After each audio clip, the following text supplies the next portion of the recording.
It's the Progress Pod, a production of the Franklin County Coalition for Progress.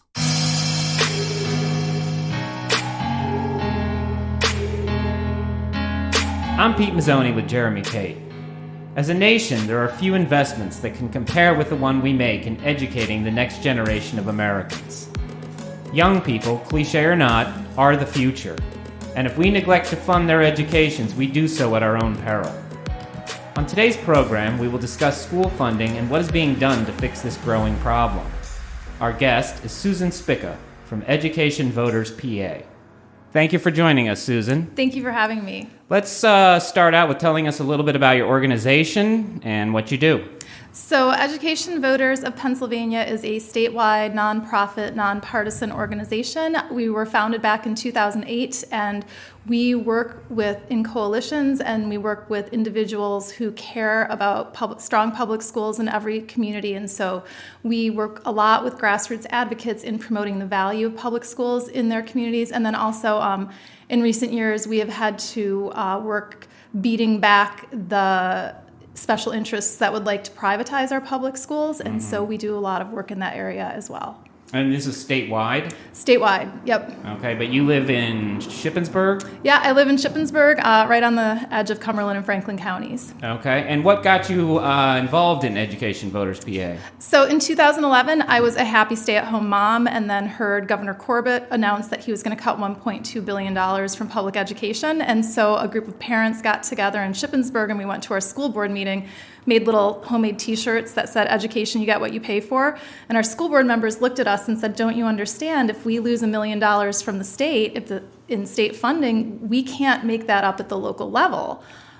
We're going to have to make some significant cuts in programs and services for students in Shippensburg." So parents in Shippensburg went to Harrisburg and we held a mock bake sale, and we said if we want to make up the $1.2 billion that Governor Corbett plans to cut from our schools, we would have to sell 2.4 billion cookies at a bake sale. That's a lot of cookies. That was a lot of cookies. And so it was at that event that I met with representatives from Education Voters of Pennsylvania, and they helped us build a small grassroots organization in Shippensburg. And then just over the years, I got more involved with Ed Voters and then ended up taking over the organization about 3 years ago.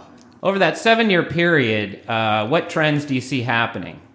So, when schools went back in session after losing $1 billion in funding. So that cut did happen? Yeah, they lost $1 billion. Some of it was stimulus money that was eliminated. Others was state funding that was eliminated. Can I ask, what was the justification?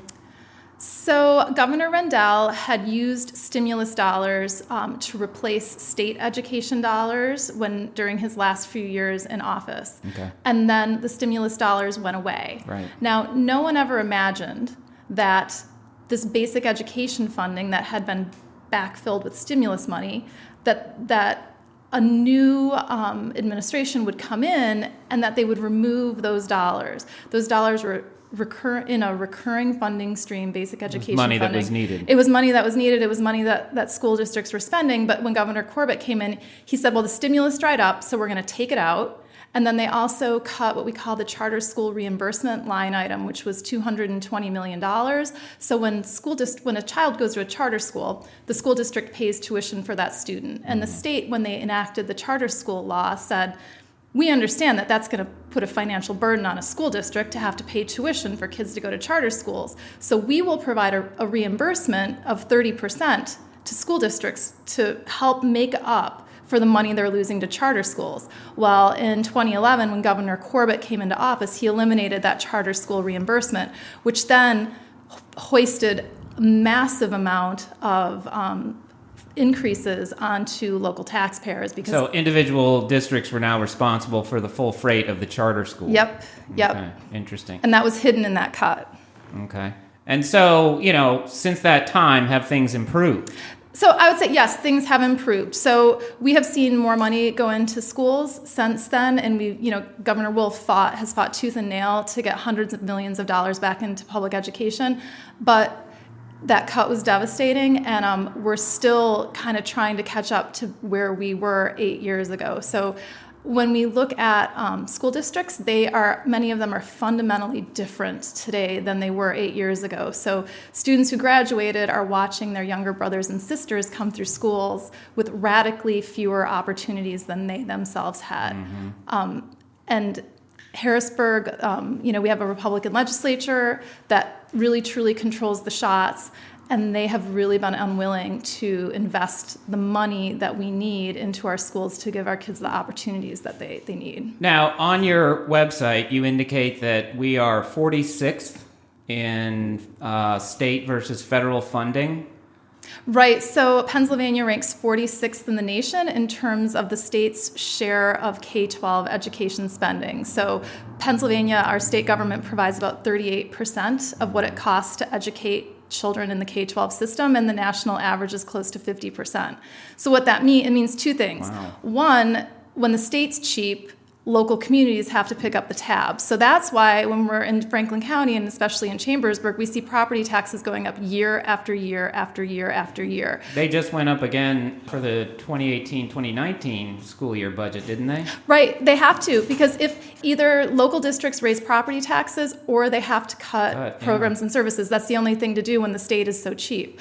The other thing that when a low state share does is it creates a system of haves and have-nots. And so incredibly wealthy communities, so if you go down to southeastern Pennsylvania, you go into the area that has the King of Prussia Mall, right. That King of Prussia Mall is paying a lot of property taxes. Yeah. And so it's not even, there are school districts that spend $28,000 a student per year, and then there are school districts that spend $13,000 a student per year. So we have the largest gap between, high and low spending districts, and it's all based on local property values. Right, and this goes to what Governor Wolf talks about as the formula. Right, yep. Talk a little bit about that, what the formula is and how he's trying to kind of adjust it so there's a more equal distribution.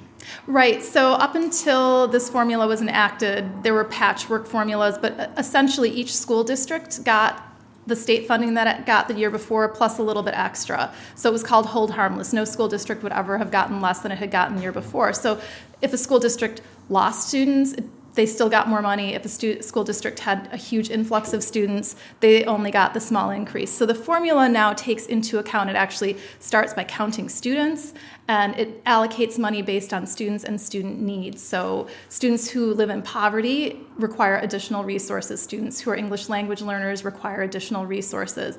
Communities that are poor and that are really overtaxed require additional resources. So any money that's been allocated after 2014-15, that new money will all go out through the formula.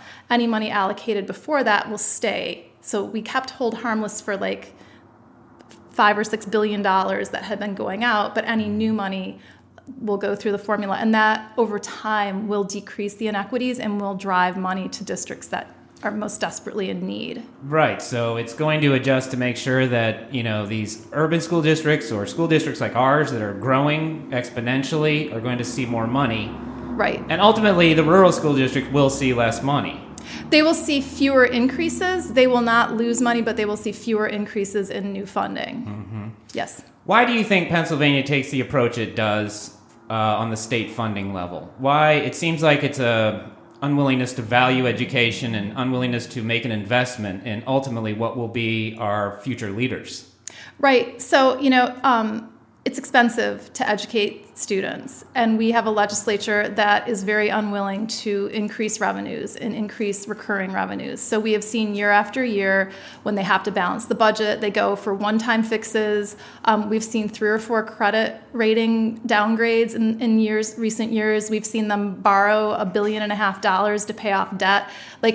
We have a legislature that is not made up of a lot of courageous people who are willing to step up and say, you know what?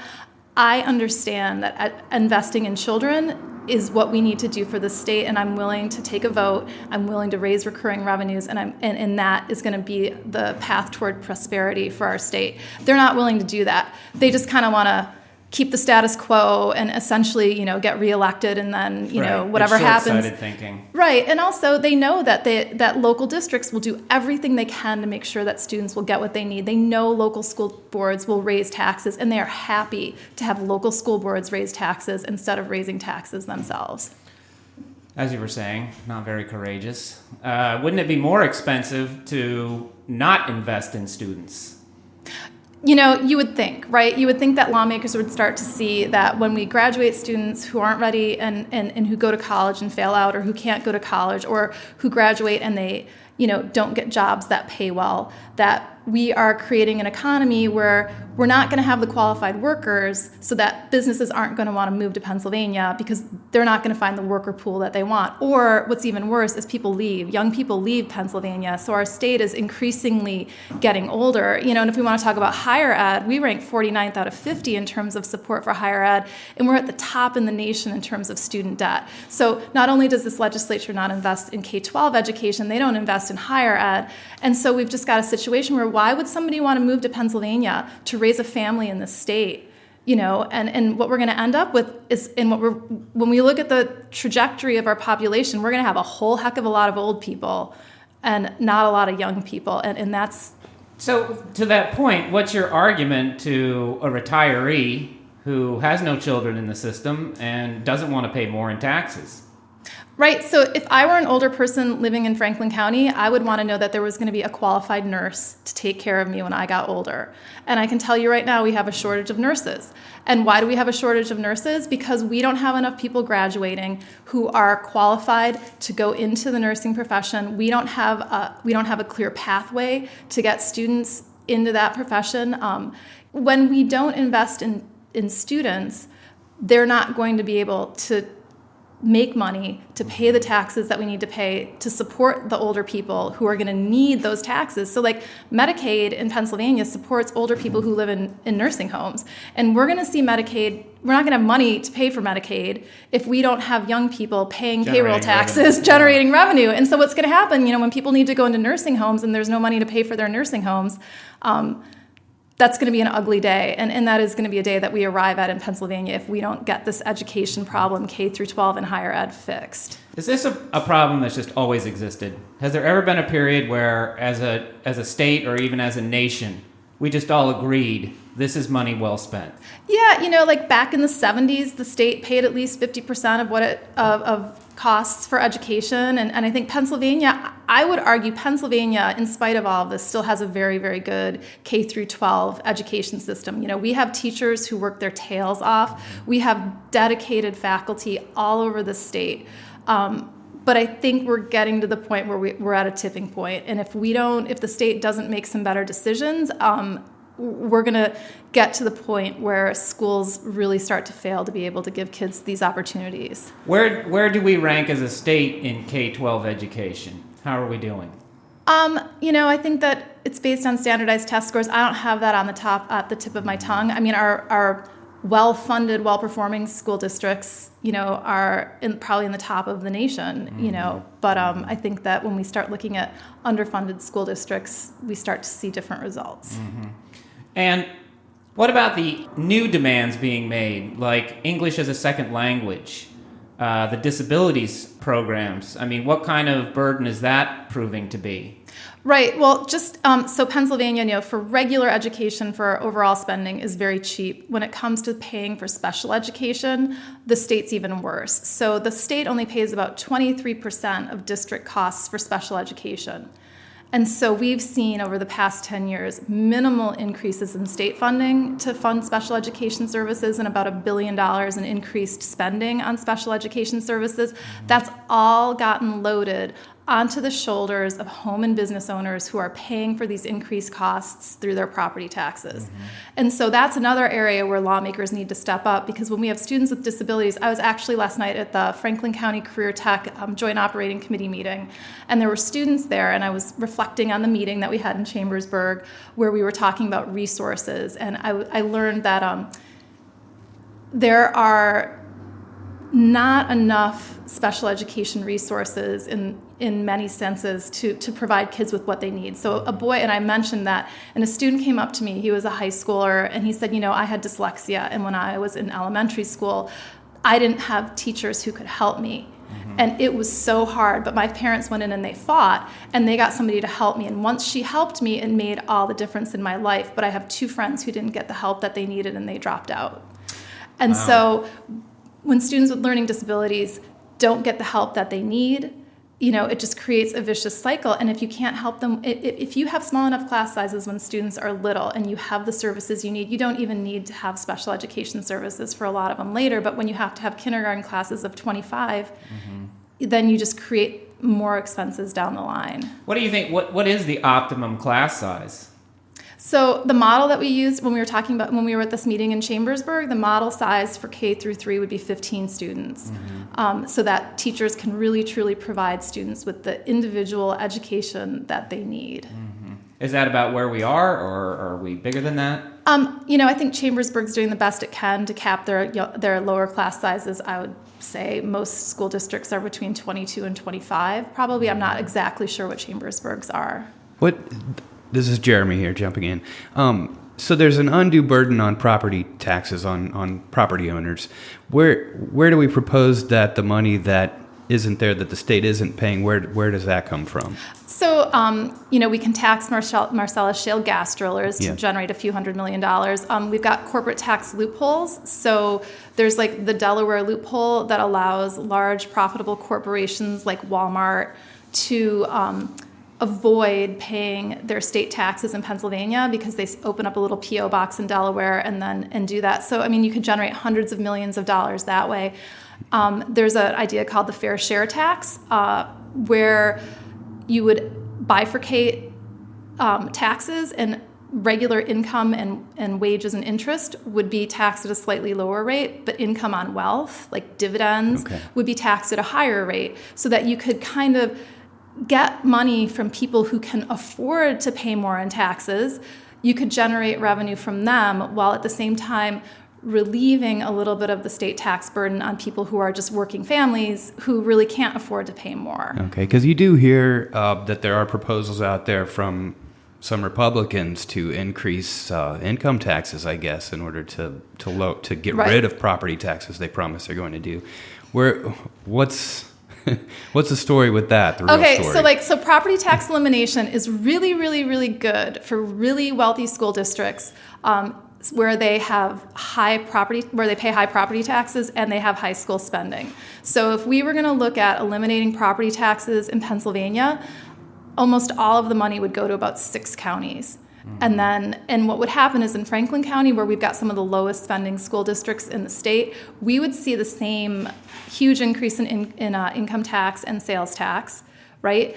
But when they came to reimbursing us for our student costs, our school districts would get about $14,000 a student, but school districts in southeastern Pennsylvania and Pittsburgh would get about $28,000 a student. So we would actually be paying higher income and sales taxes in Franklin County so that we could subsidize the very, very expensive schools in other areas. Because on top of that, those people are paying $15,000 a year in property taxes. Yeah. So while we'd really get like $2,000 a year property tax relief on our homes, they'd get $15,000 on their homes. So it's a massive wealth redistribution from poor rural Pennsylvania to wealthy suburban and urban Pennsylvania. And no one ever really explains that to people. Yeah, right. What is the cost per student in Franklin County?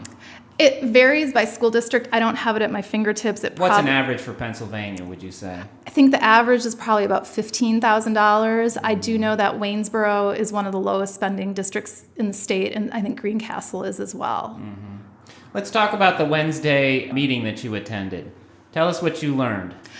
So the Wednesday meeting was Chambersburg had researchers come in who had a model that was a model of instruction for school districts that they know have been very successful in student achievement. And so these researchers have done this model all over the state. In Pennsylvania? They've done it all over the nation. And so they brought this model into Chambersburg, and it was basically looking at smaller class sizes for really young children, and then a lot of instructional support from certified aides, and also having like a lot more helpers. Like, so instead of having a teacher be in the lunchroom and paying a teacher to open ketchup packets, you would actually pay an aide a lesser amount of money to do that.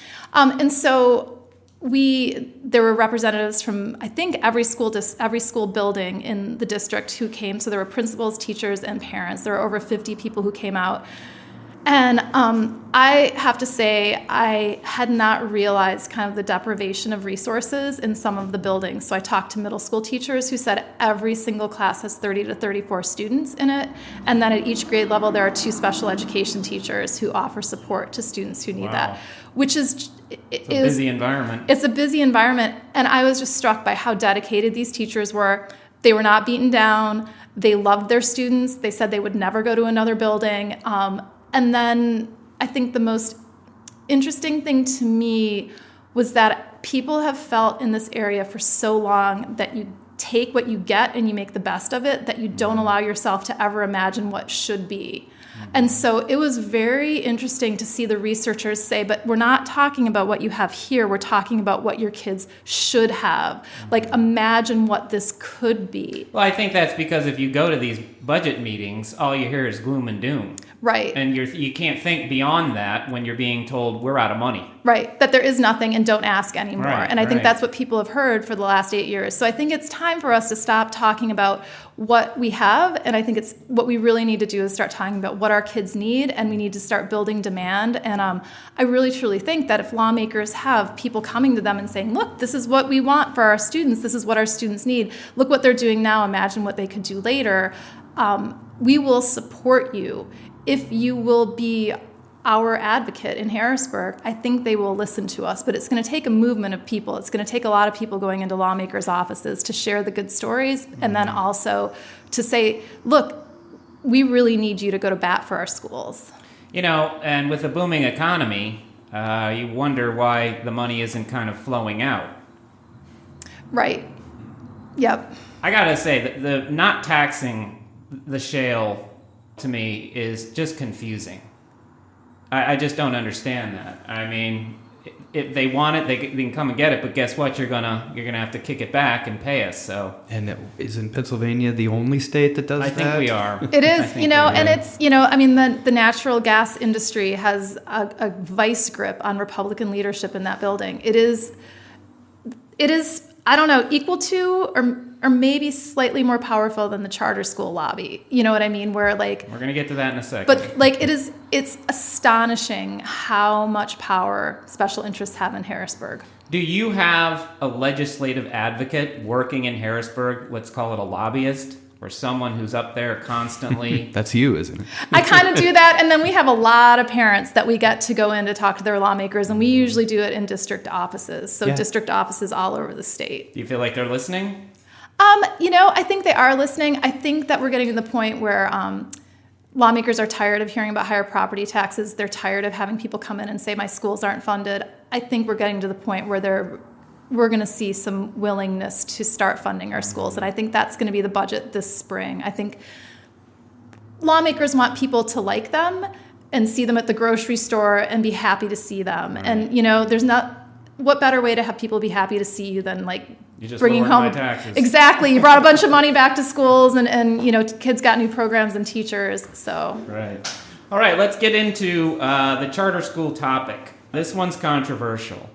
There are advocates that will argue that in low-performing school districts, charter schools perform a vital function. What is your position on charter schools?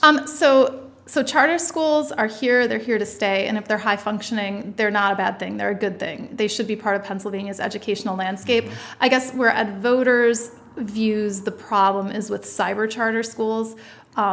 So there are 14 cyber charter schools that have been authorized by the Pennsylvania Department of Education. Allow me to interrupt, I'm sorry. But yep. So what this basically is, the kid stays at home. Right. They get online and they do prepared coursework. Yep. And is there accreditation to these cyber charter schools? So they're authorized by the state. So the state says you are a cyber charter school, you may go and get students and educate them. Is it rigorous? About 35,000 Pennsylvania students go to cyber charters every year. School districts pay tuition for each student. There's a rate for regular education. There's a rate for special education. The rate for special education is usually about double what it is for regular education. And last year, the total cost was $463 million. And that money comes directly out of your local property taxes. In Franklin County, it was $6.4 million in local property tax dollars that went out to cyber charter schools. And so I guess is the question, are they rigorous? I think that for some families, cyber charter schools are wonderful. So if you're a homeschool parent and you want to be home with your children and this can support you and you're on top of your kids and you're really working through their education with them, cyber charter schools are great. The bulk of families who send their kids to cyber charter schools are not those families, unfortunately. And so there was a really alarming study that came out by the Center for Research on Education Outcomes in California, and they found that cyber charter schools, when they look at growth, they lose the equivalent of 72 days a year in English language arts, and they lose the equivalent of 180 days a year in math, which is, our school years are 180 days. By lose, what are you referring to specifically? So when we look at growth, we would measure like how far they grow, and so you want students to show a year of growth. Oh, okay. And so when students go to cyber charter schools, on average, it is like they never went to school. It is like they learned absolutely nothing in math. They lost 180 days of instruction. So they're going backwards. So they're going backwards in cyber charter schools. No cyber charter school has ever met the state performance standard of being adequate. Like, so when we had the school performance profile, no cyber charter schools ever gotten a 70. The average is a 58. So they're some of the lowest performing schools in the state. And I was just up in Susquehanna County, and a superintendent was saying that he has an in-house cyber charter school for his students, and usually they were very happy to have, a lot of families were happy with it. But then when the state a couple of years ago had mandatory attendance even for cyber charter schools in school districts, once he had to start taking attendance for students there, the families didn't like that they were being called in and that they had to come up with doctor's excuses when their kids wouldn't log in every day. And they lost 30 students. So now he's got a $500,000 cyber charter bill because families do not want to have any accountability for student attendance. There is no accountability for student attendance. Families get a free computer, they get free high-speed internet, and they don't have to be accountable at all for what their students are doing. And who came up with this brilliant plan? That is the state law that our lawmakers support. Follow the money. Yeah, absolutely, absolutely. So there are families, they'll be scheduled to go to truancy court, and instead of going to truancy court, they sign their kid up for a cyber charter school, get a computer, get free high-speed internet, and they're off the hook. And that in Franklin County, you're saying about $6.5 million went out? Last year. With no accountability. No accountability. And these kids churn in and out, so they'll go out to a cyber charter school, and then families realize that it's not working for them, and then the kids come back, and they're a year behind, and the school has to remediate them and get them back caught up after they've already spent $15,000 or $25,000 a year on tuition for that kid to learn nothing, and then they come back in. Did that $6.5 million go to Franklin County students or just into one big pot? It went to pay the individual tuition of each student at each cyber charter school. So every school district has 14 cyber charter schools, and they probably have kids in most of them, and then they write a check to each cyber charter school every month based on the number of students enrolled in that cyber charter. Not good. Now let's talk about just charter schools. What is Ed Voter PA's, what's your position on charter schools that are physical brick and mortar? So, I think that communities should have the ability to decide whether or not they want a charter school to come into their community. And if they want it to come in, Do we have any here in Franklin We County? don't have any in Franklin County. And so that is, I have to say, for our school finance is a blessing, because when a charter school comes into a community, the money that you bleed out, it would be probably triple what we're seeing right now. And there are some regular charter schools that are excellent. There are many charter schools that perform far worse than the school district schools. There's very little accountability for how they spend their money. There's very little oversight over their operations. They only have to have 75% of their teachers certified. And so they can be really good. They can also be really awful. Why is there such a separate standard applied to the cyber and the brick and mortar? I don't understand that. I mean, we have a state standard for the schools. Why would it just be non-existent when that's still taxpayer dollars going out? I mean, as a taxpayer, I want accountability no matter where the money's going. Right. So, lobbyists wrote the charter law back in 2001, and it hasn't changed since then. And they don't want it to change. They knew exactly what they were doing when they wrote the charter school law, so that these charter schools would be able to have a lot of freedom that school districts don't have. And I think the other issue that comes up is when state money is going to religious institutions, religious charter schools. What's your position there? So we are really strongly opposed to that. So we have it's the Educational Improvement Tax Credit and the Opportunity Scholarship Tax Credit programs. They funnel $180 million a year out of the Treasury and into unaccountable private schools that can discriminate against kids for any reason whatsoever. Vouchers. And around here, people love those because some business makes what they like to call a donation, but it's a contribution. So they'll say I want to go to Cumberland Valley Christian. I'm going to make a contribution to their scholarship organization. So they might write a check for $10,000. They get a state tax credit of 90% back. So they get that back as a state tax credit, and then they can claim a federal tax deduction, charitable deduction. So they basically get all their money back. But it looks like they've given a donation to a school. So they get to go over and take the picture with the big check. And so it's just a bad system. There's no accountability whatsoever for that money. And it just means there's less money in the state treasury to spend on things like public education. So you have the religious question where the state money is going to fund those situations. Are those schools more high performing? We don't know because they don't. The state law actually prohibits collecting any information about student performance from private schools. Even though taxpayer money is going there. Yes, absolutely. It's actually specifically written in the law. And it also prohibits collecting information about who gets those scholarships, so you don't know. It's all, they pitch it as it's helping underprivileged kids be able to afford to go to private schools.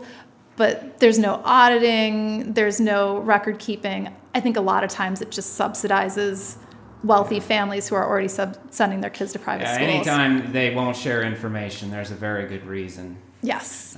They don't want us to know for a specific reason. On the bright side, we have situations like here in Chambersburg, we have the Career Magnet School. Right. Which my daughter attends, and I'm very pleased with it. Is that a model that's being repeated across the state? Yep. I think that a lot of school districts they like to offer a lot of choice within the school district so that you don't have to have choice outside of the school district. And so I think larger districts often will have a magnet school, like a performing arts school or like the Career Magnet School. And vocational tech. Yeah. And the Career Tech Center in Franklin County is just extraordinary. Yeah.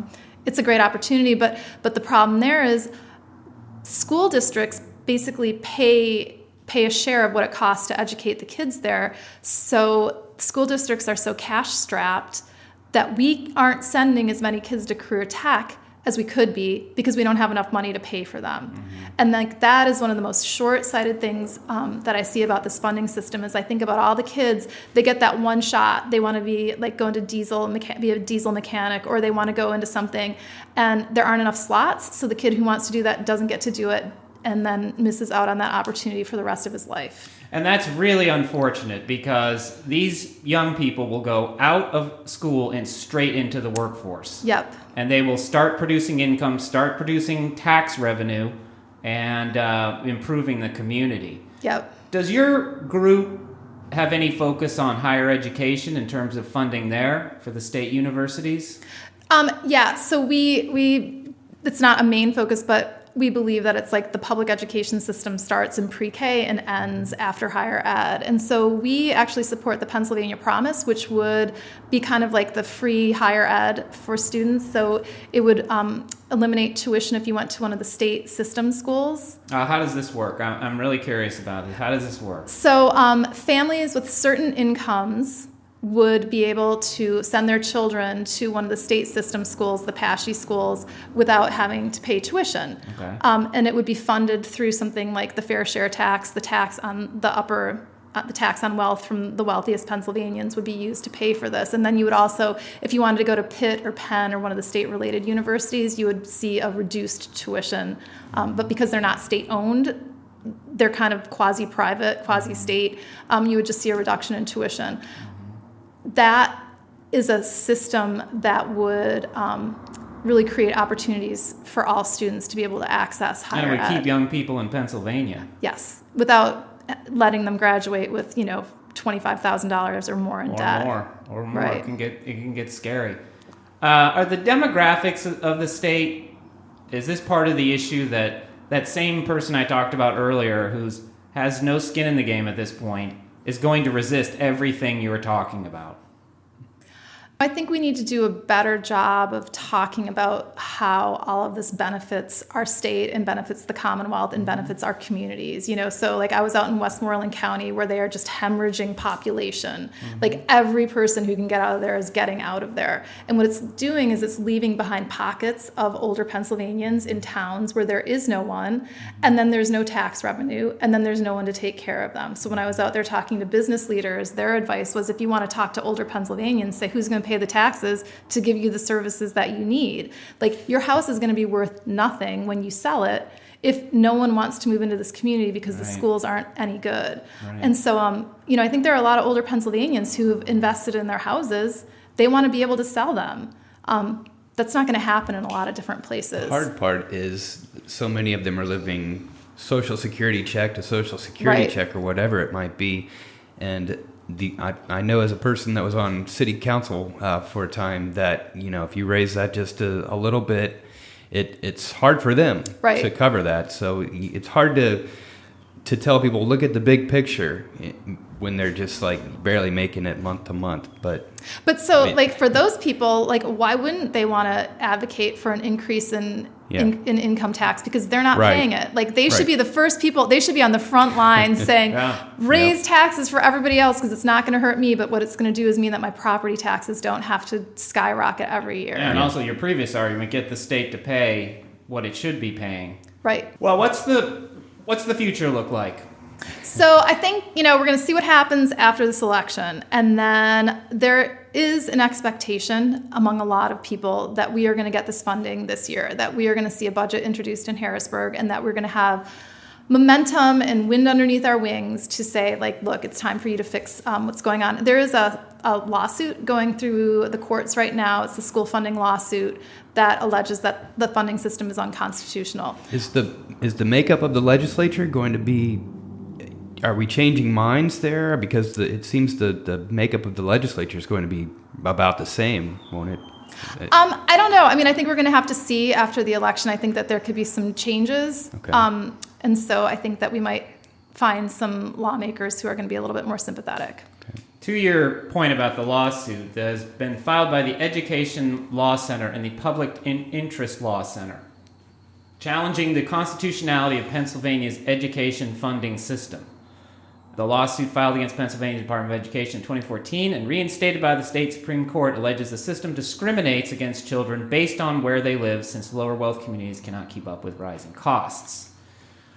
Are you part of this lawsuit, or what is your understanding of it, and where is it? So it is now waiting trial in Commonwealth Court. So they're doing discovery, and they have not scheduled a date, but we expect probably early next year or sometime in the spring it will go to full trial. And then depending on the finding, that could push the legislature it could force the legislature to actually start funding schools.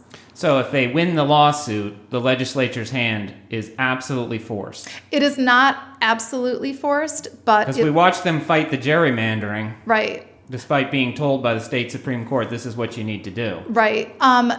I think that the public pressure will be great enough at that point that the lawmakers who want to vote for a tax increase, if they haven't already voted for it, then that would be their excuse to vote for a tax increase. I really think there are a lot of Republican lawmakers in Pennsylvania who really do want to support their public schools, and they know that what's going on is unsustainable, and I think it's just going to take just that one big push to get them to fix all of these problems, and then all the stuff goes away. All the stuff they don't want to deal with goes away. And if they lose the lawsuit, is there kind of a tipping point for school districts where they're going to collapse under their own weight? There are school districts right now collapsing under their own weight.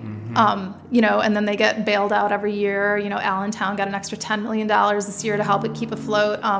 There's a significant number of school districts that are going to go bankrupt in the next couple of years if something doesn't change, and then that also, I think, is going to force the legislature's hand. But a school district can't close. I mean, they Well, have to, or can they?